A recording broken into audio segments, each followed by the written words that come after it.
Hi guys! Did you know that it's possible to have an automatic build plate swap system for your BAMBU LAB A1 Mini? And that is super easy to install and at affordable price? If not, then you really need to check this video, so stay tuned.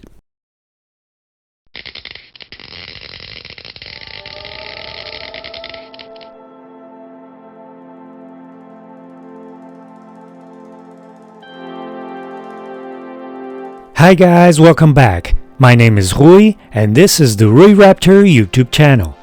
If you want to help us out, you can by giving this video a like and subscribe to the channel. You can also help by joining our Patreon page or by clicking on any of the affiliate links posted below in the video description.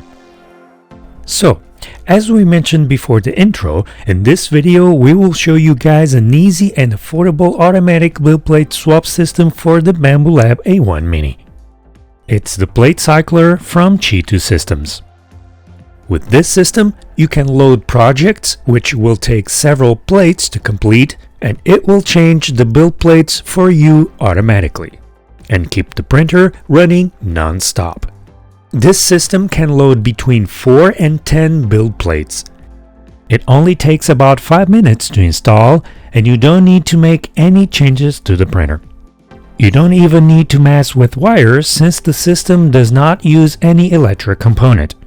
As for the price, this kit with 4 plates costs only $79.99 US. The kit comes packed in a box like this one. Inside, you can find the user manual, a tray for multiple build plates, the holder for the tray, the ejector and lever lifter unit, the heat bed tail gripper, a couple of push blocks, a heat bed cable guide, a couple of Allen keys, 4 springs and a screw, and of course the build plates, which in our case are 4 of them. You can make your own build plates. Just take one, drill the 2 holes and attach this piece here.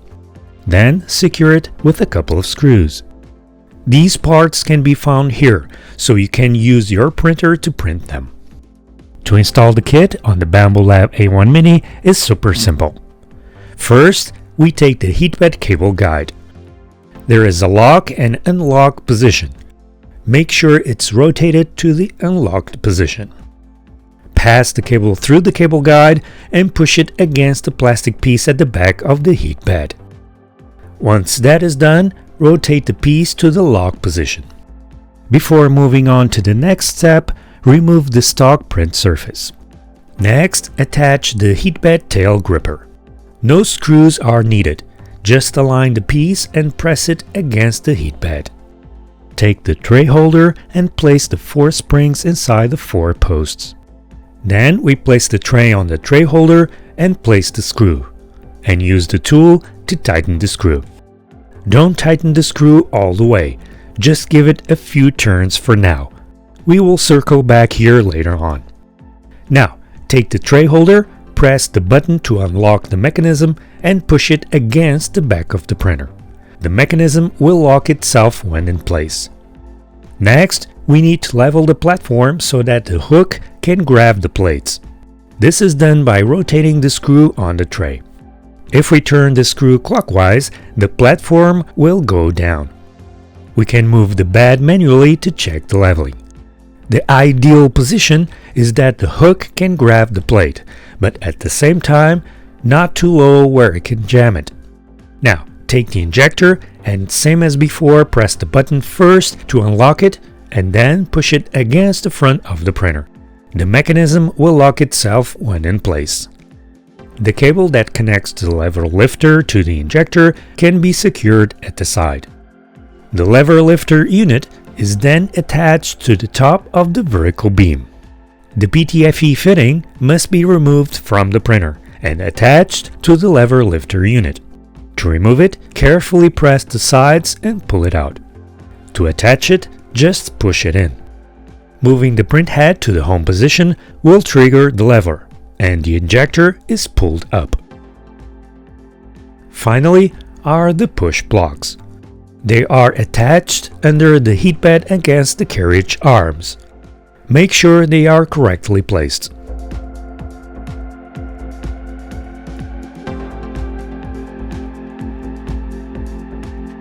The plates that come with this system have the same texture as the stock ones, but each plate has a texture and a smooth side. If we want to use the smooth side, we simply remove the screws, rotate the plastic piece, and tighten the screws back. To place a build plate on the bed, first push the grip down and then attach the plate from the back as you normally do. Although the tray holder is attached to the back of the printer, the on and off button can be easily reached by the openings at the sides. Once everything is installed, this is how the printer will look like. All the parts were made with the color that matches the printer, so it looks nice. Okay, so how does the printer know what to do when each print is finished? A few lines need to be added in the G code for the printer to execute the plate swap. There is a test file we can use to test the system before running full prints. This file can be found here. Before running any automatic test, make sure you check if everything is moving freely and no cable gets stuck while moving any of the axes. With this first test, we can see that the system works as expected. The test file will cycle through 10 plates. If you only have 4 of them, like we do, you can simply use the ones that have already been unloaded and load them back. When running real prints, some recommendations need to be mentioned. The first one is to place the printer at the edge of the table and place a bin next to it so that the build plates can go to when done. The second is the type of models you can print with this system. Tall models or with fragile joints might not be a good idea since they might break while swapping plates. The available space is also a factor. The system will require extra space, not only for the parts that will be installed at the back and at the front of the printer, but also for the plates that will be unloaded at the front. Okay, let's open the slicer and load something to print. Start by adding all the plates you will need. Place the models on the plates and slice them all. Next, we need to export the 3MF file of all the plates we want to print. Next, we go to this website and upload the 3MF file that we exported by our slicer. We click on Generate and download the file.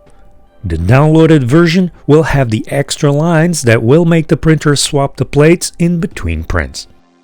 The manufacturer also offers an offline option, and for that we can download the Windows software here. The generated 3MF file can then be opened on BAMBU LAB Studio and sent to the printer. Or we can save it on the printer's memory card and run the print from the menus. Once the print starts, the printer will start to attach the first build plate on the bed, so make sure you start the print without any plate on the bed. As you can see, this system does not have any electrical component. This makes the installation super simple, but on the other hand, it can't detect if the print surface is correctly placed on the bed or not. For that reason, we recommend to enable the automatic bed detection feature that the printer has. To enable this, go to Settings, Print Options, and move down to the Build Plate option. One thing we noticed is how close the nozzle is to the 2 screws on the plate. The manufacturer used a couple of M3x6 hex head screws. We can see how close the nozzle is when the printer is making the purge line. If this purge line is made longer, the nozzle will most probably hit the head of the screw. Although you can't print on that area, it would be better to have round head screws instead, since these are shorter. One important thing that we noticed and reported back to the manufacturer is that you need to manually home the axis before running the automatic swap file. The first tests we ran, we didn't do the home sequence first and we had the X and Y axis hitting the limits.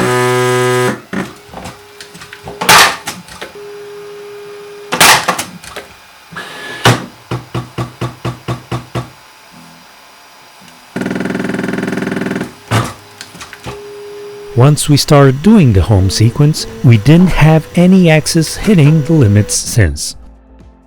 During our initial tests, which were done without actually printing, the system ran as expected.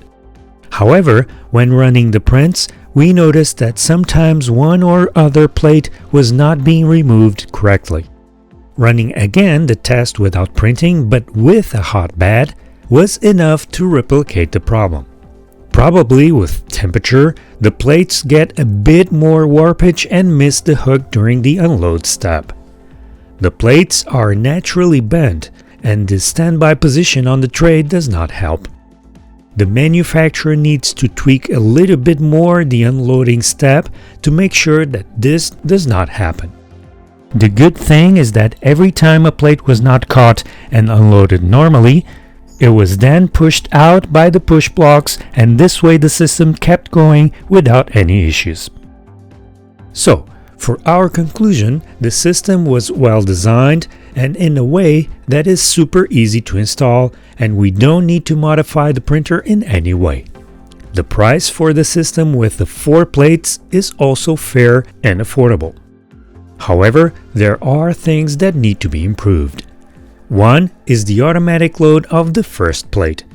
We think that is unnecessary, and for the guys that like to watch the start of the first print, they will have to wait a bit longer.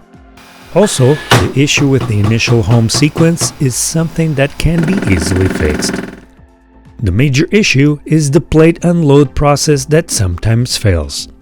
Although the system can recover from a random failed plate unload process, it can be scary. However, the push blocks do their job to push the plates out. On the website, there is a troubleshooting section where it's possible to check some issues that might happen and how to solve them. So, what do you guys think about this system? Feel free to leave your comments below. And that's it, you guys. Thanks for watching. We will see you guys next time. Bye!